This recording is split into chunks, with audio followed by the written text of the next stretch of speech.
এই যে আজকের ভারত, বাংলাদেশ ও পাকিস্তান, তিনটি আলাদা রাষ্ট্র, এ সবই ছিল ব্রিটিশ ভারতবর্ষের অধীনে। দূর সমুদ্র পাড়ি দিয়ে ভেসে এসে ১৩৫ বছর, প্রায় ২০০ বছর এই জনপদে শাসন করেছে ব্রিটিশরা, কখনো সরাসরি নিজেরা, আবার কখনো ব্যবসায়ীদের মাধ্যমে।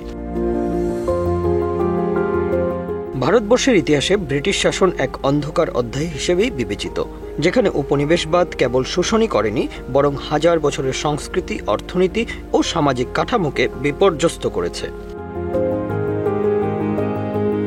১৭৫৭ সালে পলাশী যুদ্ধে জয়ের মাধ্যমে ইস্ট ইন্ডিয়া কোম্পানি এই শাসনের সূচনা করেছিল। তা ধীরে ধীরে এক ভয়াবহ দুঃস্বপ্নে পরিণত হয়। ব্রিটিশরা ভারতে আধুনিক প্রশাসনিক কাঠামো গড়ে তুললেও এর মূল লক্ষ্য ছিল ঔপনিবেশিক শোষণের সুবিধা নিশ্চিত করা। তারা কৃষিভিত্তিক অর্থনীতিকে ধ্বংস করে নগদ অর্থের ভিত্তিতে এক নতুন অর্থনৈতিক শৃঙ্খলা তৈরি করে, যা কৃষকদের সর্বশান্ত করে। ১৮৭৬ সালের দুর্ভিক্ষে লাখ লাখ ভারতীয় অনাহারে মৃত্যুবরণ করলেও ব্রিটিশ সরকার নির্বিকার থেকেছে, বরং ব্রিটেনে খাদ্য ও সম্পদ সরবরাহ অব্যাহত রেখেছে। একসময় বিশ্বের সেরা বস্ত্রশিল্পের কেন্দ্র ছিল ভারত, কিন্তু ব্রিটিশ নীতির কারণে দেশীয় কারিগর ও শিল্প ধ্বংস হয়ে যায়। শিক্ষাক্ষেত্রে ব্রিটিশরা নিজেদের স্বার্থে এমন একটি ব্যবস্থা চালু করে যা ভারতীয়দের নিজেদের ঐতিহ্য ভুলিয়ে দিতে চায়, শুধুমাত্র তাদের প্রশাসনিক কাজের ব্যবহার উপযোগী একটি শ্রেণী তৈরি করে। যদিও ১৯৪৭ সালে ভারত স্বাধীনতা অর্জন করে, ততদিনে ব্রিটিশ শাসন ভারতকে অর্থনৈতিক ও সামাজিকভাবে পঙ্গু করে দেয়। ধর্মীয় বিভেদের বীজ বপন করে তারা ভারত ও পাকিস্তানের বিভাজন ঘটায়, যার ফলাফল আজও বিদ্যমান। ব্রিটিশ শাসন শুধু লুণ্ঠন ও দখলদারি নয়, এটি ছিল একটি পরিকল্পিত ধ্বংসযজ্ঞ, যার ক্ষত আজও ভারতীয় উপমহাদেশ বহন করে চলেছে।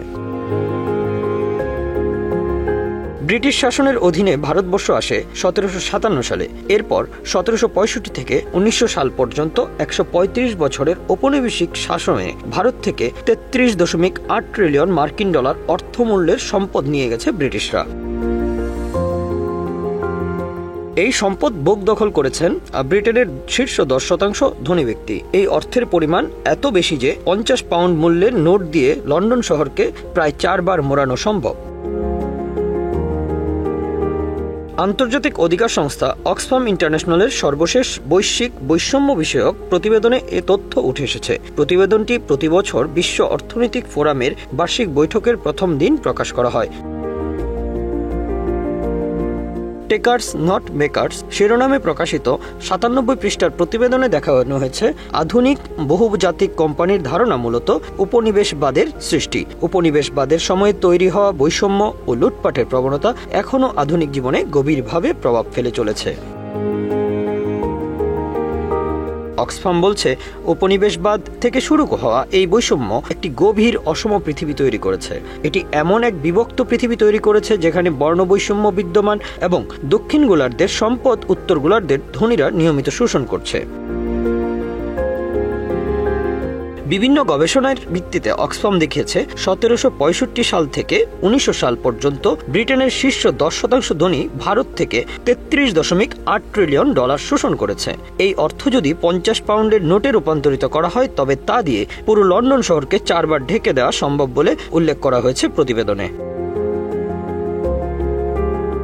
এতে আরও বলা হয়েছে, বর্তমান ব্রিটেনের অনেক ধনী পরিবারের সম্পদের মূল দাসপ্রথা এবং উপনিবেশবাদে নিহিত। অক্সফামের মতে, আধুনিক বহুজাতিক কোম্পানিগুলো উপনিবেশবাদের ফসল। যেমন ভারতে কাজ করা ইস্ট ইন্ডিয়া কোম্পানি নিজেকে একটি স্বতন্ত্র আইনি প্রতিষ্ঠানে পরিণত করেছিল এবং বহু উপনিবেশিক অপরাধের জন্য দায়ী ছিল। ১৭৫০ সালে বিশ্বের মোট শিল্প উৎপাদনের ২৫% ছিল ভারতে, কিন্তু ১৯০০ সালের মধ্যে তা কমে আসে মাত্র ২%। এই পতনের কারণ ছিল ব্রিটেনের কঠোর রক্ষণশীল নীতি, যা এশিয়ার টেক্সটাইল শিল্পের বিরুদ্ধে কাজ করে এবং ভারতের শিল্প বিকাশে বাধাগ্রস্ত করে। Bangla affairs news desk.